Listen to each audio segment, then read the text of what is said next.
Ano raw ang masasabi ko sa Catherine Bernardo Daniel Padilla hiwalayan issue? Alam nyo guys, ito natatawa ako doon sa mga nag-send sa akin ng mga picture. Ang daming kung ano-anong pinag-edit ang mga mukha ko na kino-connect doon.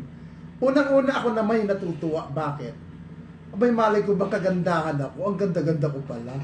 At hindi ko naman siguro guys kasalanan, di ba? Na ma-inlove sa akin ang tao.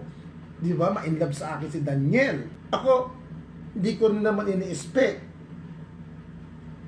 na magkakaroon kami ng love affair ni Daniel.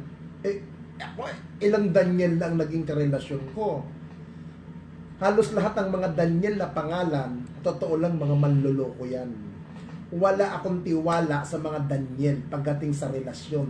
Kasi ang gusto kasi ng mga Daniel, puri, pagka-virgin lang ang gusto nilang makuha sa akin.